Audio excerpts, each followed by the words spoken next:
Your weight in gold.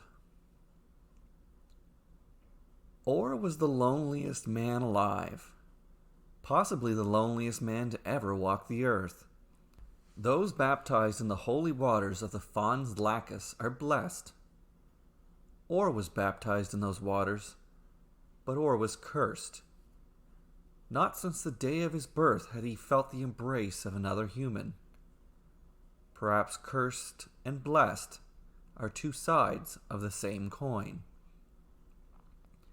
For most of his childhood, Or was confined to solitude and luxury.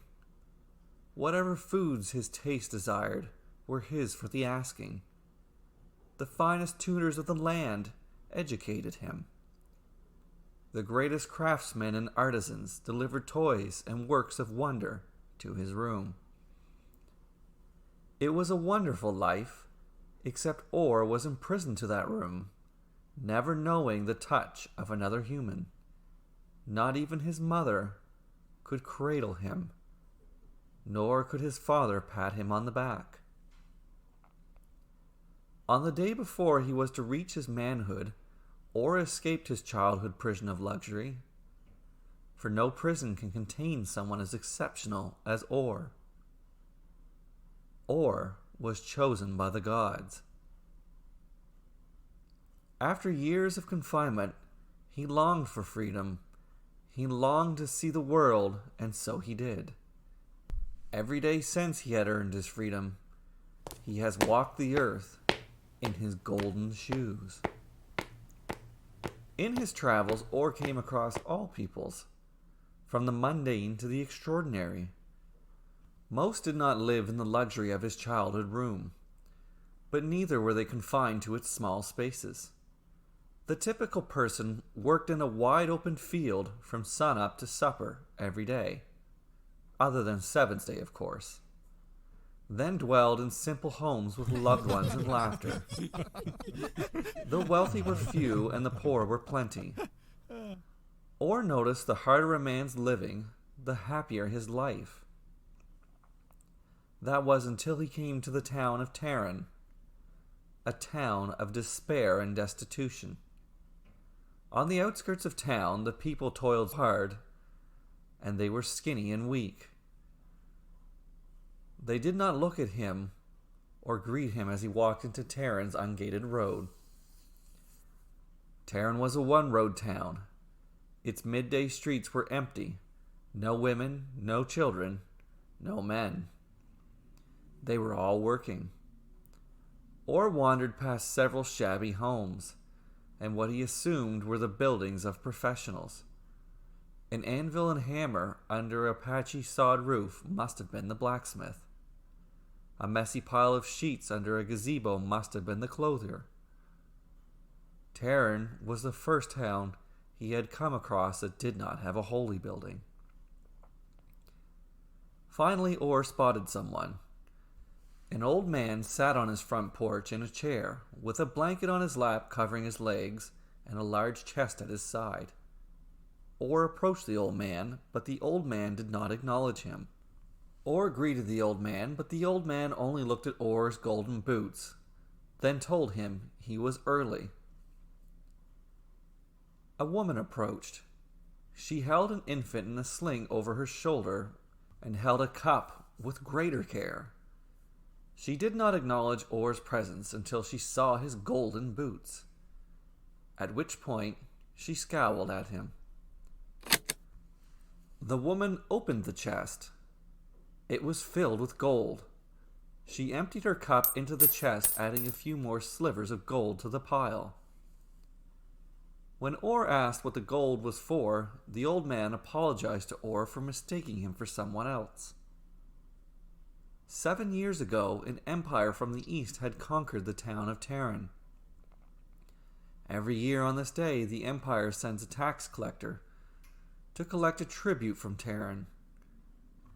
Taran must pay gold equal to the tax collector's weight, or make up the difference in flesh. The old man said the empire called them uncivilized, but then he removed the blanket from his lap. Or recoiled in horror at the sight of the old man's amputated legs.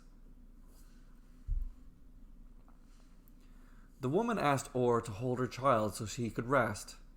Orr declined politely, indicating it would not be best for him to hold the child.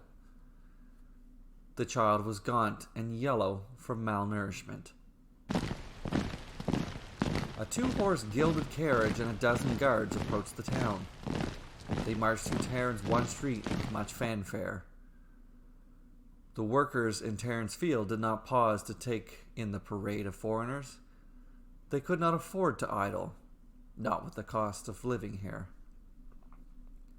The entourage stopped in front of the old man's porch. They produced a massive weighing scale, large enough for a man to stand on. A guard opened the carriage door.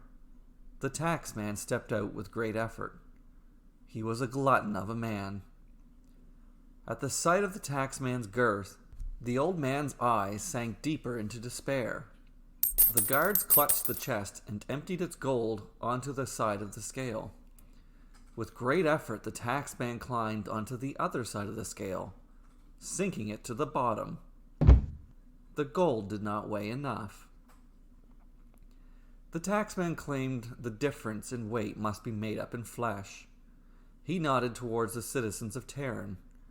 The guards ripped the infant from the woman's arms and tossed it onto the scale. The scales balanced. The old man pleaded for them to take his arm instead. Orr clicked his heels together and announced his golden boots weighed more than the infant. The taxman's eyes shined as bright as Orr's golden boots. The taxman called for his boots. Orr beckoned for the taxman to take them, as they had taken the infant. 2 of the taxman's guards grabbed Orr's boots and tugged, but they would not budge. 4 more guards joined them, pulling on his legs and underneath his armpits. Still, the boots would not budge. The other 6 guards joined in. Together they grabbed at Orr, pulling and twisting in every direction. His clothes ripped from his body as the guards clawed and groped at him like an animal. Finally, the boots came free. The guards gave the boots to the taxman. He held them aloft, basking in their golden glory. But then he looked back to the guards and was shocked at the sight. While their armor remained pristine, their skin beneath had turned yellow and horror filled their eyes. They had transformed into golden statues, forever frozen in time. Orr stood, beaten and broken from the guard's abuse, but he was alive and not a lifeless golden statue. He approached the taxman and called for him to return his golden boots. The taxman fled on foot, but he was fat and slow, and in no time Orr was upon him. For the first time since the day of his birth, Orr experienced the embrace of another. He hugged the taxman and held him, feeling the fat man's body next to his. He held the hug for a long minute. When he released, the taxman was no longer. In his place stood a golden statue in the taxman's form. Orr collected his boots and put them on. A dozen guards and the taxman were now brilliant gold statues. For any creature alive or dead that touches Orr's skin is destined to turn to gold. His golden boots were once lambskin. He had learned since then to only dress in synthetic materials.